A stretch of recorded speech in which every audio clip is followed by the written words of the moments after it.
अस्सलाम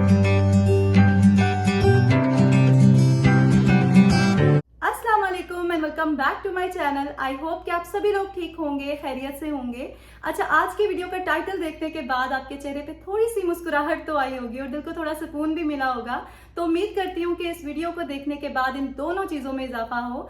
और कुछ दिन पहले मैंने आपसे एक क्वेश्चन पूछा था, मुझसे कुछ खवातीन ने अपनी प्रॉब्लम्स शेयर की थी और मैंने आप पे छोड़ा था, आपसे पूछा था कि आप उन्हें कुछ अच्छा सा सजेस्ट करें, क्योंकि मेरी यूट्यूब फैमिली में माशाल्लाह से बहुत समझदार और बहुत अच्छे अच्छे लोग हैं। तो मुझे उस वीडियो के बाद इतने ज़्यादा मैसेजेस आए हैं, ईमेल के थ्रू, कुछ इंस्टा पे आए हैं, और इवन कि आप उस वीडियो के नीचे भी देखें कमेंट सेक्शन में, तो बहुत सी खवातीन जो है वो यही कंप्लेन कर रही हैं कि आप ही, हमारे साथ भी यही इशू है, हमारे हस्बैंड भी ऐसे ही करते हैं, तो आप प्लीज़ इस पे जो है ना डिटेल में वीडियो बनाएं। तो मैं कोशिश करूंगी कि आपको आज इसका सोल्यूशन दे दूं। आज हम एक तो इस बारे में बात करेंगे कि किसी के हस्बैंड अगर दूसरी लड़कियों से फोन पे बात करते हैं, कहीं और इंटरेस्टेड हैं, या फिर अपनी वाइफ को चीट कर रहे हैं और पकड़े जाते हैं, तो ऐसे में वाइफ को क्या करना चाहिए। और दूसरा एक और इशू भी बहुत कॉमन है कि हस्बैंड जो है वो बहुत गुस्सा करते हैं, अपनी वाइफ से सही से बात नहीं करते, तमीज नाम की कोई चीज नहीं है, और बच्चों के सामने, घर वालों के सामने इंसल्ट कर देते हैं और बिल्कुल भी रिस्पेक्ट नहीं देते हैं। तो खवातीन को कहाँ तक कॉम्प्रोमाइज करना चाहिए, एक बीवी को कब तक बर्दाश्त करना चाहिए, कितना सब्र करना चाहिए, इस बारे में मैं अपनी राय भी दूंगी आपको। लेकिन उससे पहले मैं आपको कुछ इंटरेस्टिंग से कमेंट्स दिखा देती हूँ जो कि यूट्यूब फैमिली ने उन खवातीन को सजेस्ट किया था। ये सब वो मैसेजेस हैं जो कि ऑलरेडी पब्लिक हैं, तो इसलिए मैं यहाँ पे शेयर कर रही हूँ। और जो भी मैसेजेस मुझे इंस्टा पे आए हैं या फिर ईमेल के थ्रू आए हैं, वो मैं बिल्कुल भी नहीं दिखाऊंगी, लेकिन मैं आपके साथ उनकी समरी ज़रूर शेयर करूँगी कि वो लोग क्या सजेस्ट कर रहे थे। तो सबसे पहला सजेशन उन खवातीन के लिए ये है कि वो अपनी करेक्शन करें, क्योंकि क्या होता है कि कभी कभी हम दूसरों में कमी ढूंढ रहे होते हैं, कोई बुराई ढूंढ रहे होते हैं, और अपने अंदर झांक के नहीं देखते कि हमारे अंदर क्या कमी है, हम कहाँ गलती कर रहे हैं। मुझे 2 दिन पहले एक लड़की ने ईमेल की और उसने बताया कि उसकी एक ऐसे बंदे से बात होती है जो कि पहले से मैरिड है, और वो उससे सिर्फ इसलिए बात करता है क्योंकि उसको अपने घर में वो अहमियत नहीं दी जाती जो कि वो चाहता है, तो सिर्फ सुकून के लिए और थोड़ा अच्छा टाइम पास करने के लिए वो उससे बात करता है। इसी तरह से वो ख़वातीन जो अपने घर में अपने बच्चों में इतना बिजी हो जाती हैं कि अपना ख्याल नहीं रखती, ख़ुद को टिप टॉप नहीं रखती, उनके हस्बैंड्स को भी एक लेम एक्सक्यूज़ मिल जाता है कि वो भी इस तरह की कोई हरकत करें। अच्छा, मैं इस बात को अच्छी तरह से समझती हूँ कि सभी केसेस में ना औरत कसूरवार नहीं होती, सिर्फ उसकी गलती नहीं होती, बल्कि बंदों में कुछ ऐसे एंटीक पीस भी होते हैं जो अपनी फितरत से मजबूर होते हैं और इस तरह की हरकत करते हैं। और मज़े की बात यह है कि ऐसे बंदे कभी ठीक ही नहीं होते, कोई मौजा हो जाए तो और बात है, वरना ये लोग ऐसे ही रहते हैं। और ये मैं नहीं कह रही, बल्कि मैंने जितने भी लोगों से पिछले दिनों बात की है उन सब की यही राय थी। मैंने अपनी अम्मी से भी बात की, मैंने अपनी आंटी से भी बात की, तो सभी ने यही कहा कि ये लोग जो है ना, ये कभी भी नहीं सुधरते, और इनकी बीवियाँ जो है ना, वो रोते रोते ही अपनी ज़िंदगी गुजार देती हैं। तो दूसरा सजेशन उन खवातीन के लिए ये है कि जितना जल्दी हो सके वो ख़ुद को उन बंदों से अलग कर दें, और जो ज़िंदगी बाकी रह गई है वो सुकून से गुजारें। क्योंकि मुझे बहुत सी ऐसी खवातीन ने भी मैसेज करके बताया अपनी लाइफ स्टोरी के बारे में, और यही कि उनके साथ भी इसी तरह की कुछ प्रॉब्लम्स थी, और जब उन्होंने डिसीजन ले लिया, स्टैंड ले लिया, तो उसके बाद पीछे मुड़ के नहीं देखा, और अब वो पहले से बहुत बेहतर ज़िंदगी गुजार रही हैं। Life as a single mother आसान नहीं होती, बहुत से चैलेंजेस आपको फेस करने होते हैं, लेकिन उस जहनी अजियत से बेहतर है फिर भी जो कि एक पूरी फैमिली जो है ना सफ़र कर रही होती है। अच्छा, इस बात को ना हम यहीं से कंटिन्यू करेंगे। पहले मैं आपको बता देती हूँ कि मेरे साथ क्या ट्रेजेडी हुई है।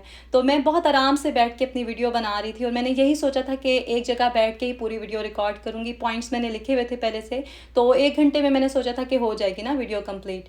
तो मैंने पहले इंट्रो बनाया, फिर एंडिंग बनाई, और जब मिडल पार्ट में रिकॉर्ड कर रही थी तो तकरीबन आधा घंटा मैंने बैठ के पूरी स्पीच की, और जब मैंने देखा वीडियो चेक करने के लिए तो वो पूरा पार्ट रिकॉर्ड ही नहीं हुआ था।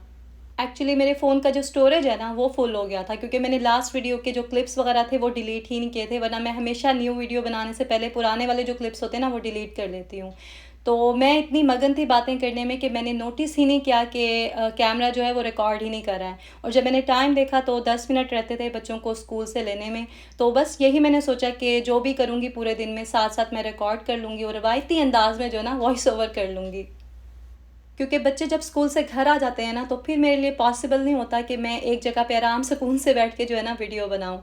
अगर 1-2 लाइन्स बोलनी हो तो वो तो मैं मैनेज कर लेती हूँ, लेकिन अगर लंबी बात करनी हो जैसे कि अभी मुझे करनी थी, तो वो फिर जो है ना मैं अवॉइड ही करती हूँ, क्योंकि घर यहाँ पे आपको पता है किस तरह के होते हैं कि एक कमरे में बैठो तो दूसरे कमरे में बिल्कुल क्लियर आवाज़ आती है और पूरे घर में ये आवाज़ जो है ना वो आपकी गूंज रही होती है। तो बच्चों का शोर होता है, फिर उन्होंने कार्टून्स देखने होते हैं, तो मैं नहीं चाहती कोई भी जो है ना वो मेरी वजह से डिस्टर्ब हो। मैं किसी को कहूँ कि जी वॉल्यूम स्लो करो या फिर नहीं खेलो, नहीं बोलो। यही वजह है कि मैं वॉइस ओवर करना प्रेफ़र करती हूँ, क्योंकि उससे मेरी फैमिली डिस्टर्ब नहीं होती है। वरना कैमरे के आगे बैठ के बोलना जो है ना वो ज़्यादा आसान होता है। आराम से आपकी वीडियो जो है ना वो जल्दी से बन जाती है। 1 घंटे के अंदर जो है ना सारा काम कंप्लीट हो जाता है और एडिटिंग करना भी ईज़ी होता है। ख़ैर, अब मैं आपको लंच से लेके तो शाम तक की रूटीन दिखाऊँगी और जो भी चीज़ें होंगी मैं साथ-साथ ना मेंशन कर लूँगी वीडियो में, ताकि आपको पता चलता रहे और साथ-साथ जो है ना मैं टॉपिक को डिस्कस कर लूँगी। तो हम बात कर रहे थे सेपरेशन की, और जब भी सेपरेशन की बात होती है या डाइवोर्स की बात होती है तो कोई भी मदर सबसे पहले अपने बच्चों का सोचती है कि उसके बच्चों का क्या फ्यूचर होगा। और बहुत सी ख़वातीन यही सोच के जो ना स्टेप बैक कर लेती हैं और ऐसी-ऐसी बातें, ऐसी-ऐसी चीज़ें बर्दाश्त कर लेती हैं जो कि उनकी बर्दाश्त में भी नहीं होती हैं और ज़हनी मरीज़ बन जाती हैं। मुझे ऐसा लगता है कि बच्चों को ऐसे इंसान के साथ जिसमें इंसानियत ही ना हो और ऐसे माहौल में रखने से बेहतर है कि पुरसकून माहौल दिया जाए, जहाँ पे उसकी मेंटल ग्रोथ भी हो सके।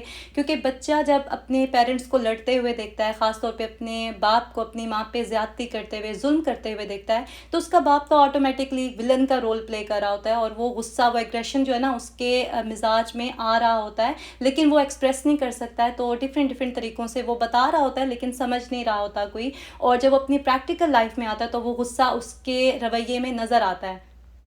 हमारी सोसाइटी में यही सब कुछ तो होता आ रहा है। बच्चे इस तरह के माहौल में बड़े होते हैं और जब कल को उनकी शादी होती है तो वो भी वही सब कुछ करते हैं जो कि उन्होंने अपने पेरेंट्स को करते देखा होता है। फिर कोई ज़ालिम बनता है तो कोई मज़लूम बनता है, और इन परेशानियों से, टेंशनों से तंग आके वक्ती फ़रार के लिए कुछ लोग जो है ना गलत रास्ते को भी चुन लेते हैं और उस पे चल पड़ते हैं।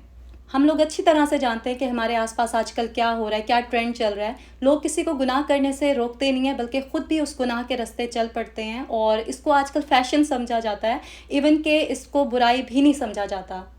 मैंने ये वीडियो कोई मर्दों के अगेंस्ट नहीं बनाई है और ना ही मेरी कोई दुश्मनी है बंदों से। मैं सिर्फ़ उस ट्रेंड के ख़िलाफ़ हूँ जो कि आजकल चल रहा है हमारी सोसाइटी में। इवन कि आप पाकिस्तानी ड्रामे भी उठा के देख लें तो अक्सर ड्रामों में ये बुराइयाँ, ये चीज़ें बहुत आम दिखाई देती हैं, क्योंकि एक्चुअली सोसाइटी में ये सब कुछ हो रहा है अभी। और देखा जाए तो औरत की सबसे बड़ी दुश्मन जो है ना औरत ही है, चाहे वो घर के अंदर हो या फिर घर के बाहर हो। और मुझे पता है कि ये सब बातें करने से सब कुछ अचानक से चेंज नहीं हो जाएगा, लेकिन मुझे एटलीस्ट ये फ़ील आएगी कि मैंने कंट्रीब्यूट किया है सोसाइटी में, मैंने कोशिश की है। और जितने भी लोग ये वीडियो देख रहे हैं, अगर उनमें से एक इंसान भी गलत रास्ते पे जाने से रुक जाता है तो मैं समझूंगी कि मेरी वीडियो बनाने का मकसद पूरा हो गया है। आपने देखा होगा कि मैं हमेशा अपनी वीडियोस के थ्रू कोशिश करती हूँ कि लोगों को मोटिवेट करूँ कि वो अपना ख्याल रखें, बिज़ी रहें, कुछ कंस्ट्रक्टिव करें, कुछ प्रोडक्टिव करें। क्योंकि इंसान जब बिज़ी रहता है ना तो वो बहुत सी बुराइयों से, मुसीबतों से बच जाता है। और अपने आप को बिज़ी रखने का सबसे बेहतरीन तरीका यह है कि अल्लाह की राह में ख़ुद को मसरूफ़ रखें। तो नमाज़ कुरान के अलावा भी बहुत कुछ है जो कि इंसान कर सकता है, जो कि करने आया है दुनिया में। एक बार सोचें तो सही इस बारे में, ख़ुद ही अल्लाह वसीले बनाएगा, ख़ुद ही आपके लिए रास्ते बनाएगा। अल्लाह ताला जब किसी इंसान से राज़ी होता है, उसे कोई दर्जा, कोई ऐसा मकाम, कोई रुतबा देना चाहता है ना, तो पहले उसको उस तकलीफ़ से, उस आज़माइश से गुज़ारता है, उसे आज़माता है कि वाक़ई वो डिज़र्व भी करता है कि नहीं। और अफ़सोस कि हम लोग वहीं पे ही हार मान जाते हैं और अल्लाह से ही शिकवा कर बैठते हैं कि हमें इतनी तकलीफ़ में क्यों डाला, हमें इस परेशानी में क्यों डाला, हमें इस आज़माइश से क्यों गुज़ारा। मुझे जिन सिस्टर्स ने भी ईमेल करके, मैसेज करके अपनी प्रॉब्लम्स शेयर की हैं, और वो सभी लोग जो कि किसी तकलीफ़ में हैं, परेशान हैं, उन सबको मैं यही कहूँगी कि सच्चे दिल से अल्लाह से दुआ करें।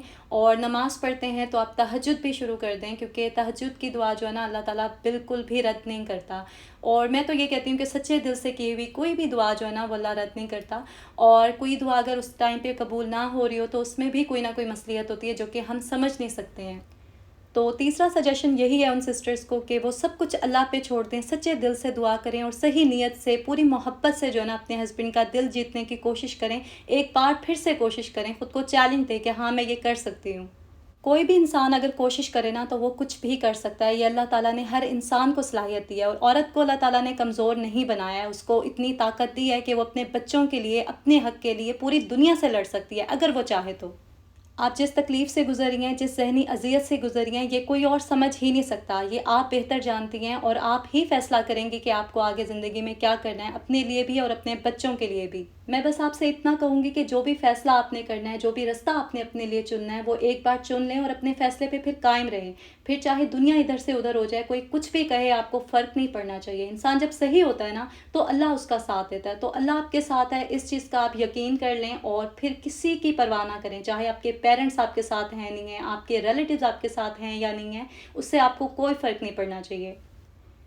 हमारी सोसाइटी में 80% से भी ज़्यादा ख़वातीन जो है ना, वो बीच का रास्ता निकालती हैं। वो एक फ़ैसला नहीं करती हैं अपने लिए और फिर पूरी ज़िंदगी जो है ना, वो ज़हनी अज़ियत में रहती हैं और पूरी फैमिली जो है ना, वो उसकी वजह से सफ़र करती है। तो प्लीज़ एक डिसीजन ले लें और फिर उसके ऊपर कायम रहें।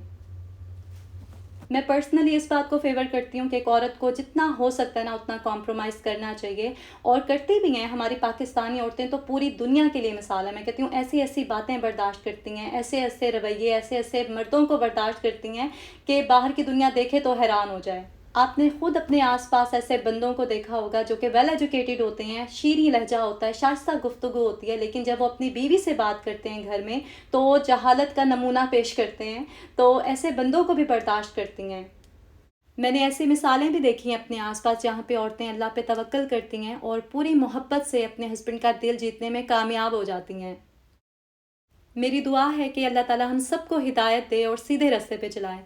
तो बस यहाँ पे अब रात हो रही थी और बच्चे जो है अपना होमवर्क वगैरह कर रहे थे, तो बस इनका एक क्लिप लिया था, वो मैं आपके साथ शेयर करती हूँ। चलो।